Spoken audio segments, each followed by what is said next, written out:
Boston, home to Mark Wahlberg, Donnie Wahlberg, and all of the rest of the Wahlbergs. It's also home to Spotlight, the team of Boston Globe reporters who exposed the city's church sex scandal. I'm here because the Spotlight team has been asking another uncomfortable question. How racist is Boston?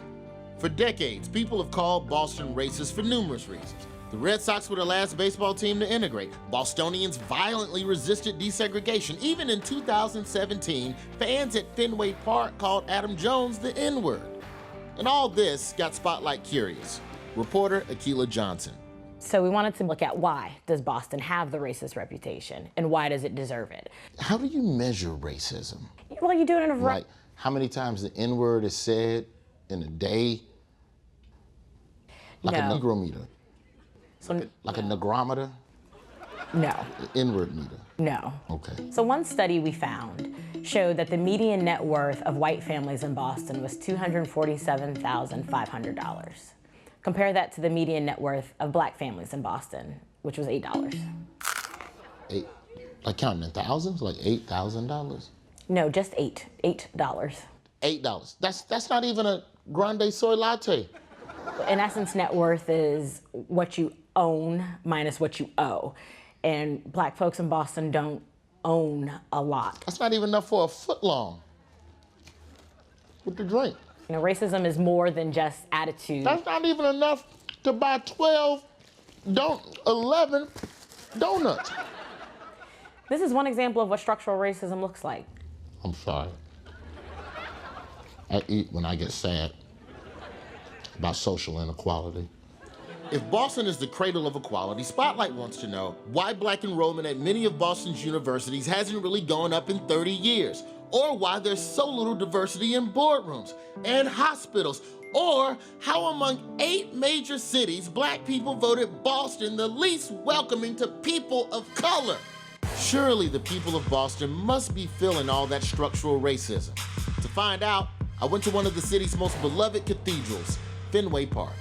I don't see that racism myself, honestly. No, I don't think Boston's a racist city. I think that we've got a lot of attention with our sports being in the media. So Boston's racist reputation is a conspiracy formed by people who hate Boston sports teams for winning all the damn time. Yes, they love to hate us. Yeah, I don't think of Boston as a racist city at all. So how do you know? I don't feel it. You know, it's just a gut feel. I don't feel like it's racist. I've just never encountered it. Huh. The Spotlight says the city has a race problem. Why haven't these Bostonians seen it? The NAACP's Tanisha Sullivan has a theory. The Spotlight gave us data to support what black people in and around this city already knew. So if the data was news to you, you called the article the Spotlight article. But if you already knew about it, you just called it, that's what the I've been trying to tell y'all. Article. Because the racism is not as overt, it's difficult for people who don't experience it on a day-to-day basis to realize that it's there. Ah, I get it. I've been asking the wrong people. If you want to know if Jurassic Park is safe, you don't ask the dinosaurs. It's not as racist as it used to be, but there are some blatant problems. A white person walks into a room in Boston, they don't have to think about that I'm the only white person here. On a scale of Jazzy Jeff to Jeff Sessions, how uncomfortable is it for black people? Tell me when to stop. Come across. This Jeff Sessions right here. Stop. Right there.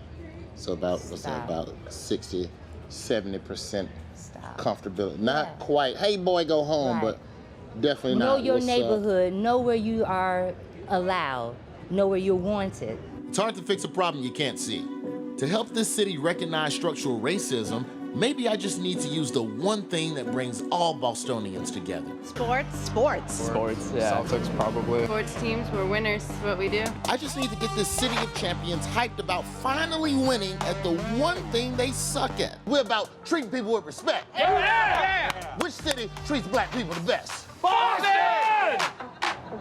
It's Atlanta, actually, and then New York, and then San Francisco, and then Charlotte, and Tampa. And then at the bottom is Boston.